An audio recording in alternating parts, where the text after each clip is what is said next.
Hi friends, welcome back to Shruti Vennela channel. మనం చెప్పుకుంటున్నాము ధ్యేయం నవల 2వ భాగం. రాసిన వారు యండమూరి వీరేంద్రనాథ్ గారు. పోయిన భాగంలో కౌసల్య పద్ధతుల గురించి ఎంతగానో పొగుడుతాడు దశరథ వరకు చెప్పుకున్నాము. ఇక ఈరోజు వీడియోలోకి వెళదాము. దశరథకి తన 25వ ఏట కౌసల్యతో పెళ్లి జరిగింది. అప్పటి వరకు అతడు చాలా ఇరుకైన సంబంధాలున్న కుటుంబ వ్యవస్థలో పెరిగాడు. పెళ్లి జరిగిన తర్వాత అతడిలో మానవ ప్రవృత్తులని, కుటుంబ సభ్యుల్లో సంబంధ బాంధవ్యాలని విశ్లేషిస్తూ ఉండాలి అన్న విషయం తెలిసొచ్చింది. కుటుంబ సభ్యుల్లో ఆత్మీయత, అనుబంధం అంతలా అల్లుకొని ఉంటాయని అత్తవారింట్లో గడిపిన మొదటి 3 రోజుల్లోనే అతడు గ్రహించాడు. పిల్లలు తల్లిదండ్రులతో కబుర్లు చెబుతూ జోక్స్ వేయటం, అత్తమామలు తమ పిల్లలతో కాకుండా అల్లులతో కూడా సరదాగా మాట్లాడటం అతడికి సంతోషంగా, ఆనందంగా అనిపించింది. 2వ రోజు చిన్న బావమర్ది సినిమా ప్రోగ్రాం వేశాడు. కొత్త సినిమా కావడంతో ఒక్క టికెట్ తక్కువ దొరికింది. మీరు చూసి రండి, నేను ఇంటికి వెళతాను అన్నాడు చిన్నవాడు. నీకు ఈ హీరో అంటే ఇష్టంగా ఈ సినిమాకి వచ్చింది నీకోసమే, ఇంటికి వెళ్తానంటావేంటి అన్నాడు పెద్దల్లుడు. ఎవరో వెళ్ళడం ఏంటి, నాకు పెద్ద ఇంట్రెస్ట్ లేదు, నేనే వెళతాను అన్నారు మామగారు. దశరథ్ చిన్నప్పుడు చదువుకున్న మహాభారతం కథ గుర్తొచ్చింది.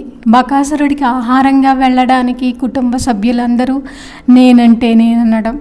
ఆ కథ ఇక్కడ సినిమా బకాసురుడి కథ కాకపోయినా ఎవరో ఒకరు వెనక్కి వెళ్ళటం తప్పనిసరి పరిస్థితి. పురాణ కథల్ని కథలుగానే చదవడం తప్ప దశరథ్ ఇలాంటి పాయింట్ని ఎప్పుడూ జీవితానికి అన్వయించుకోలేదు. నేను ఎక్కువ సినిమాలు చూడను, మీరంతా చూసిరండి అన్నాడు. జీవితంలో తనంతట తానుగా అంత కలుపుగోలుగా మాట్లాడటం అతడికి అదే మొదటిసారి. ఆ మాట తన అంత మనస్ఫూర్తిగా అన్నాడో తలుసుకుంటుంటే అతడికి ఆశ్చర్యం అనిపించింది. చివరికి మా అమ్మగారి మాటే నెగ్గింది. ఆయన ఇంటికి వెళ్ళిపోయారు. అంతేకాదు, సినిమా చూసి వచ్చేసరికి అందరికీ ఆయన వంట కూడా చేశాడు. ఫ్లాస్కోలో టీ పోసి స్వయంగా కప్పుల్లో పోసిచ్చాడు.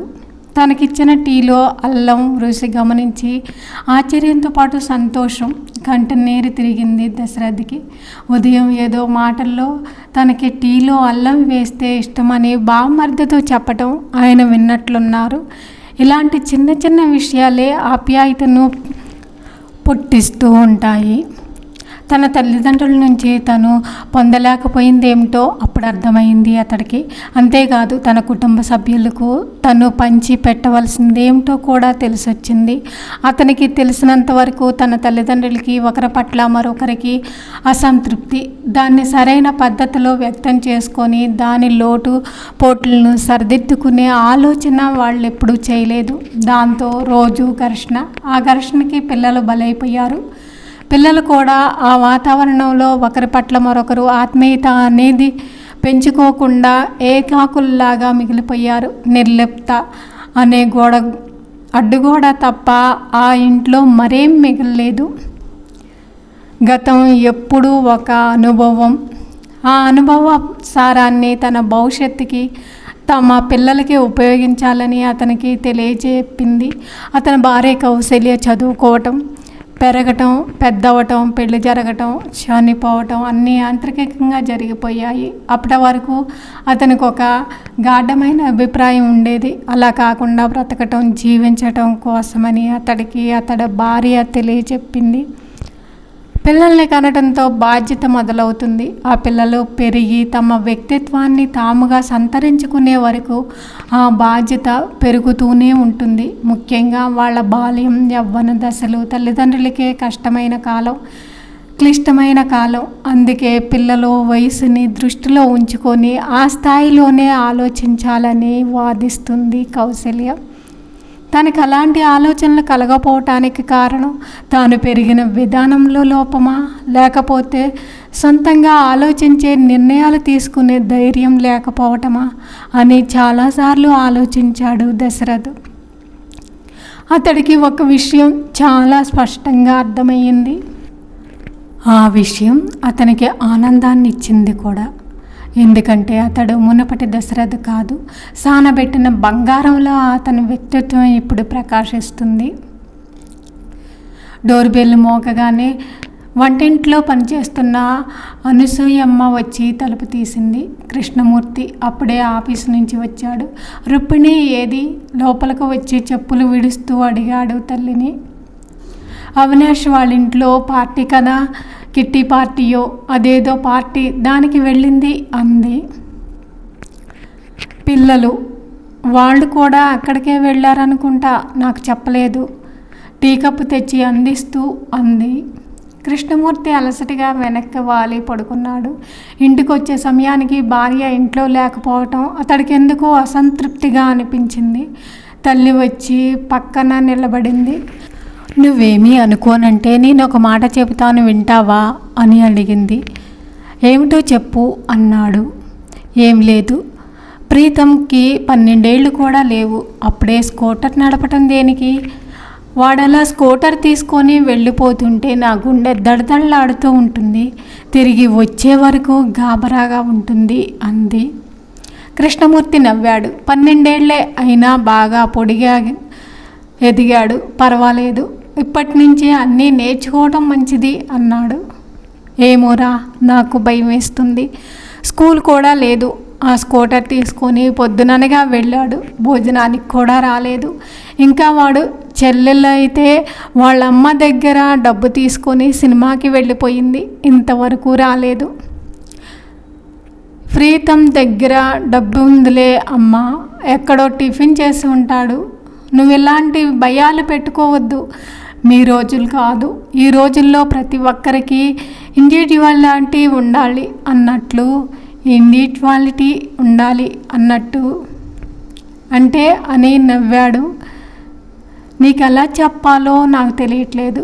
వ్యక్తిత్వం అను, అలాంటి వ్యక్తిత్వం ఉండాలి.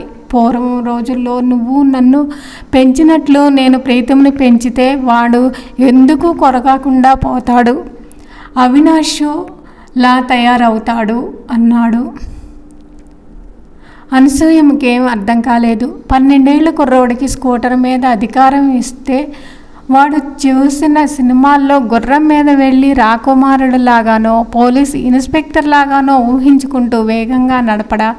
జీవితంలో ఏదో ఒక ఎదురు దెబ్బ తగిలే అంతవరకు మనిషి ఎంత దూకుడుగా ప్రవర్తిస్తాడో తెలియటానికి తరాలు అంతరాలు ఉంటాయా?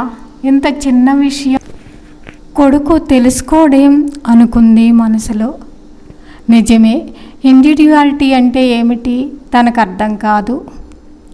పార్టీ జోరుగా సాగుతుంది. మీ అవినాష్ ఏడి అని అడిగింది ఊర్మిళ.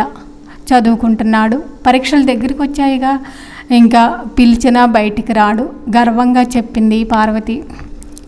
ఈ రోజుల్లో కుర్రోడు కాదు, చాలా బుద్ధిమంతుడు అందే రుక్మిణి. అదే రుక్మిణి మళ్ళీ 10 మందిలోకి వెళ్ళి వాడు పప్పు శుద్ధ, అమ్మ కూచి, ఇంట్లో నుంచి బయటికి రావడానికి భయం అని చెప్పినా ఆశ్చర్యపోనక్కర్లేదు. మీ పిల్లల్ని తీసుకురాలేదేం అడిగింది పార్వతి. వాళ్ళు నాతో వస్తారా? ప్రీతం స్కూటర్ తీసుకొని వాళ్ళ ఫ్రెండ్స్ దగ్గరికి వెళ్ళాడు. వరోధిని మ్యాట్నీకి వెళ్ళింది గర్వంగా చెప్పింది రుక్మిణి. తన పిల్లల గురించి ఎంత గర్వంగా చెప్తుందో పాపం, అసలు కంట్రోల్ లేదు. విచ్చలవిడిగా తిరుగుతారు. పైకి చెప్పుకోలేక ఈ గర్వం అనుకున్నారు మనసులో అక్కడున్న చాలామంది. పైకి మాత్రం ఆ పిల్లల ధైర్యాన్ని పొగిడారు. పార్టీ మరింత జోరందుకుంది. మంగ అందరికీ మంచినీళ్ళు అందించడానికి సతమతమైపోతూ ఉంది. మంగకి 8 ఏళ్ళుంటాయి. పని మనిషి కూతురు. తల్లితో పాటు ఆ ఇంట్లో చిన్న చిన్న పనులు చేస్తూ ఉంటుంది. పని మనిషికి ఆరోగ్యం బాగోలేకపోవడంతో ఆ రోజు పని అంతా దాని నెత్తి మీద పడింది. ఉదయం నుంచి ఇల్లు సర్దటం, గ్లాసులు అవి తోమటం లాంటి పనులు దాని ఒళ్ళు హోనమైపోయింది. ఆ పిల్ల వయసు ఎంత? ఒకవైపు ఆకలి, మరోవైపు నిద్ర ఆపుకుంటూ మంగ పని చేసుకుపోతూ ఉంది. అవును, మీ దాత్రి డ్యాన్స్ చేస్తుందంటగా అని అడిగారెవరో. డ్యాన్సే కాదు, సంగీతం కూడా. టెన్నిస్కి కూడా పంపిస్తున్నాం అంది. ఏదమ్మా దాత్రి, వరవీణ మృదుపాణి పాడి వినిపించు చెప్పింది తల్లి. దాత్రి పాట పాడింది. తర్వాత డ్యాన్స్ చేయమని చెప్పింది తల్లి. చాలా అలసటగా ఉంది ఆ పిల్లకి. నిద్రపోవాలనుకుంది. మమ్మీ ఇంటికి వెళ్ళిపోతాను మమ్మీ అంది మెల్లగా. అప్పుడే ఏం నిద్ర? పిల్లలందరూ చూడు ఎలా ఆడుకుంటున్నారు. ఇక్కడి నుంచి మనం ఇంకా ఆంటీ వాళ్ళ ఇంటికి వెళ్ళాలి. ఇవాళ వాళ్ళ మ్యారేజ్ డే కదా అంది తల్లి. నేను రాను మమ్మీ, ఇంటికి వెళ్ళిపోతాను గారంగా అంది దాత్రి. తప్పు, అలా అనకూడదు. ఆంటీలందరూ నీ డ్యాన్స్ చూడాలనుకుంటున్నారు అంది తల్లి. నిజానికి అక్కడున్న వాళ్ళెవరూ దాత్రి డ్యాన్స్ చూడాలన్న ఇంట్రెస్ట్ చూపించలేదు. కొంతమంది ఒక మూల చేరి చీరల గురించి నగల గురించి మాట్లాడుకుంటున్నారు. దాత్రి మాట్లాడలేదు. ఆ రోజు సెలవైనా కూడా డ్యాన్సు, టెన్నిస్ ప్రాక్టీసులతో చాలా అలసిపోయింది. నిస్సత్తువుగా సోఫాలో వాలిపోయింది. అలా వాలటంలో అప్పుడే గ్లాస్ తీస్తున్న మంగ చేతికి తగలటం, ఆ గాజు గ్లాసు కింద పడి ముక్కలవటం అంత క్షణంలో జరిగిపోయింది. అరెరే అంటూ అందరూ లేచి జాగ్రత్తగా పక్కకు వెళ్ళిపోయారు. మంగని నమిలి తినేసేలా చూసింది పార్వతి. అందరి ముందు కోపం ప్రదర్శించటం బాగుండదన్నట్టు కంఠంలోకి మార్దవాన్ని తెచ్చుకొని అంత ఓటి చేతులేమి వెళ్ళి చీపిరు తెచ్చి జాగ్రత్తగా ఆ గాజు ముక్కలు ఎత్తి, అసలే చిన్నపిల్లలున్నారు అంది. 8 ఏళ్ల ఆ పాప కాళ్ళు చెప్పులైనా లేకుండా ఆ గాజు పెంకుల మధ్య కూర్చొని ఎత్తటం, ఆ ఎత్తటంలో కోసుకొని రక్తం వస్తున్న వేలును నోట్లో పెట్టుకోవటం అక్కడున్న ఎవరూ గమనించలేదు. వాళ్ళు ఈ విధమైన గొడవ జరుగుతుండగా అవినాష్ తన రూమ్లో కూర్చొని కిటికీలో నుంచి చీకట్లోకి చూస్తున్నాడు. అవినాష్కి చదువు మీద అసలు ఏకాగ్రత కుదరట్లేదు. తన ఈడు పిల్లలంతా బయట హాల్లో కూర్చొని అల్లరి చేస్తుంటే, వాళ్ళ తల్లులు మాట్లాడుకుంటుంటే ఏ కుర్రోడికైనా చదువు మీద ఏకాగ్రత ఎలా వస్తుంది? ధ్యేయం తర్వాత భాగం నెక్స్ట్ వీడియోలో చెప్పుకుందాము. ఈ వీడియో మీకు నచ్చితే లైక్ చేయండి, కామెంట్ చేయండి. Please subscribe my channel. Thank you for watching.